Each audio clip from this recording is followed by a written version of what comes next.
The Bellator Grand Prix at welterweight is amazing, guys. It's so fun to me. First of all, because I don't really care. You know what I'm saying? With UFC, I care who rises to the top. I often care who wins fights. But for this one, I'm just sitting back and enjoying the show. And I love Bellator for that. First of all, the heavyweight Grand Prix was amazing. You know what I'm saying? Just the lineup. Rampage Jackson, Chael Sonnen, Fedor, Frank Mir, Ryan Bader, King Mo, Matt Mitrione, Roy Nelson. It was fun times. You know what I'm saying? Real fun times. And then we move on to welterweight Grand Prix. And this one is also very interesting, guys. Let's run it through. So far, we've had Rory McDonald versus John Fitch, which Rory McDonald goes on by default. Robbery, boys. High five for corruption. Let's go, baby. That's what we love to see. No place for boring fights in Bellator, because they robbed John Fitch there, boys. If that was in the UFC, John Fitch would have won that all day. But Bellator's trying to sell tickets, baby. And John Fitch doesn't sell whatsoever. Maybe he does, but even every time he performs, he sells an extra less 10 tickets. You know what I'm saying? You know what I mean? Like, every time John Fitch fights, he loses fans, I feel. Like, he started off with a base, and then it was like a meme about how boring he was. And people were like, oh, we're riding with him, we're purists. And then the purists, they still like to be entertained somewhat, so they started falling off, and then Roy McDonald, I guess, goes on in the tournament after a draw. I don't mind it. I actually prefer it, to be honest with you. I know it's a robbery and it's terrible, but I genuinely prefer it because, I mean, Neiman Gracie versus John Fitch is a great fight, but Roy McDonald is like the star of this tournament outside of MVP, so, you know, I'm glad that he moved on anyway. But Rory McDonald's going to be taking on Neiman Gracie next. I think he gets the job done. Neiman Gracie is a young, hungry guy, though. And something that concerns me about Rory McDonald in this semi-final fight. We're already in the semi-finals. This is crazy. Something that concerns me about this semi-final fight is that Rory McDonald doesn't seem to be in the same place anymore. You know what I'm saying? But I still think he's going to win. Because no matter what kind of place you're in about fighting, in the cage, you're not okay to get knocked out. You know what I'm saying? Or not okay to get submitted and choked out. Like, no matter how much I'm in an RM how long you want to do this for, you're not okay to lose. No one's okay to lose. No one just gives up. You know what I'm saying? Especially at the highest level like this. Roy McDonald's not just going to go in there and give up. You know what I mean? I feel like if Roy McDonald does lose, we're never going to see him again. But I also feel like Roy McDonald in his mind right now, when he said he wants to go away soon and retire, I think what he meant was get this Grand Prix out the way, then retire. You know what I'm saying? I don't think you sign up to a free fight tournament knowing that you're probably not going to make it past the first one if you win. You know what I'm saying? And that's the thing with Rory McDonald. He seems to be very emotional after fights, and I think a lot of people made a huge deal out of that interview. The guy in his mind has just lost. You know what I'm saying? Against Gegard Mousasi, he lost. He got pounded out. Obviously, he's not going to be too happy about continuing to fight. When he fights and wins, he's happy.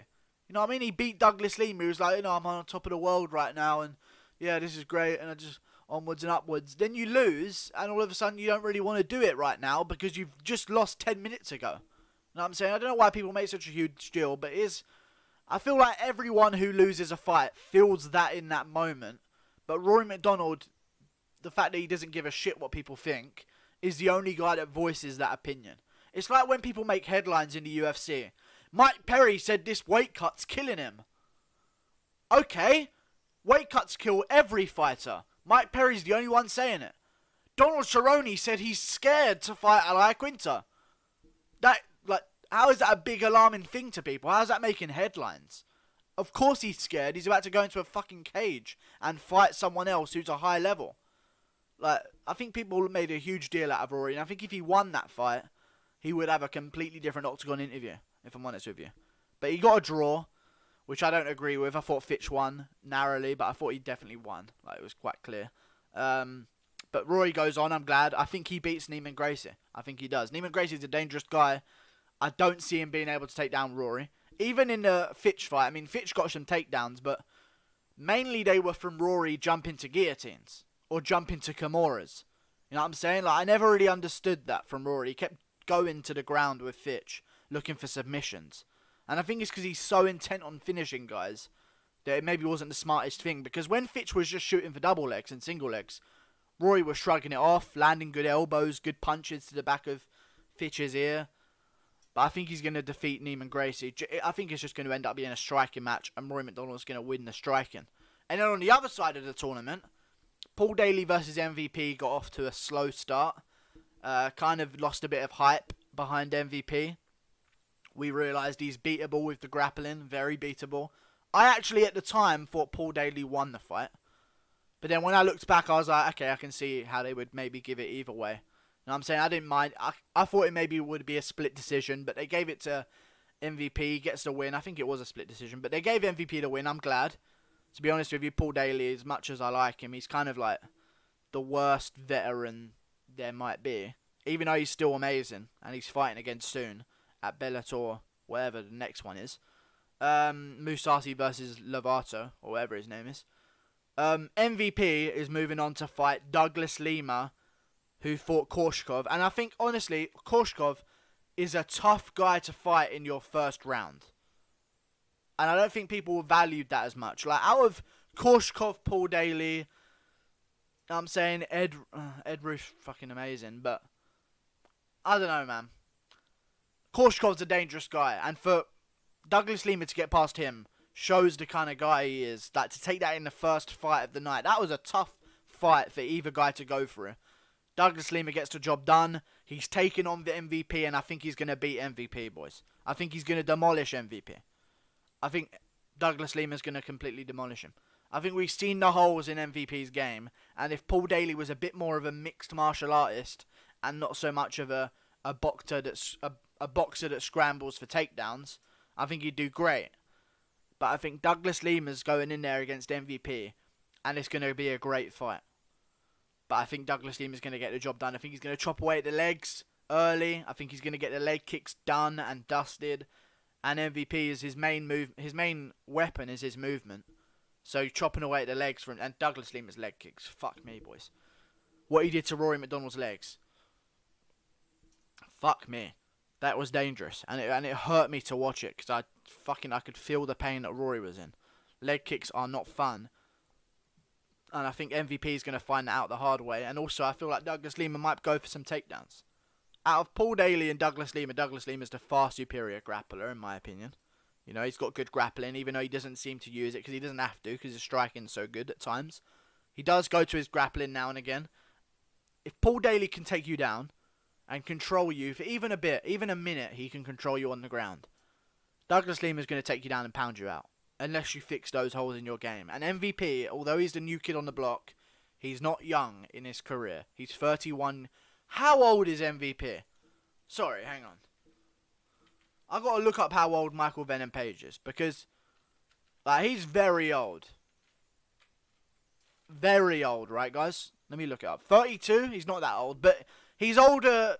He's a bit too old to be throwing Pokeballs in the middle of the arena, if I'm honest with you guys. And holding the Thanos gauntlet. That's a bit. Maybe he's autistic. I don't know. Either way, I feel like Douglas Lima's going to beat him. I think it's going to be a Rory versus Lima rematch. Sign me the fuck up for that. And I actually think that Lima will beat Rory in the rematch. It was a very close fight the first time. They gave it to Rory. I felt like Rory kind of did enough, but it was very close. It could have gone either way, especially live watching it. I was like, Jesus, who's this going to go to? Douglas Lima versus Rory McDonald. I feel like just mindset-wise, Lima's got a lot more to win out of this. I think he's going to beat Rory in the rematch. And I think after I watched the first time Lima and Rory fought, I thought, you know what, if there was a rematch, I reckon in a few years, I actually thought this to myself after watching the first fight. I thought, alright, if there's a rematch in a few years, I'm giving it to Lima, to be honest with you. So, yeah. And also the buzz around Lima's gym right now, Douglas Lima's gym. He's got his brother who recently was on a skid, so the mood around the place in his family is bad. But now his brother's winning again. He's won 2 in a row in the UFC. After a big KO, and then he won a decision recently. Now he's going in there. He's coming off a few wins himself. I like it. I feel like the mood's going to be good, and I think he's going to get the job done. Douglas Lima to win the whole thing, boys. Mark my fucking words. and also like and subscribe. Thanks for watching. We've been getting a lot of subscribers, boys. So yeah, it's nice. It's really nice, and I'll nod as well before I go because apparently people are making a deal out of that now. See you later.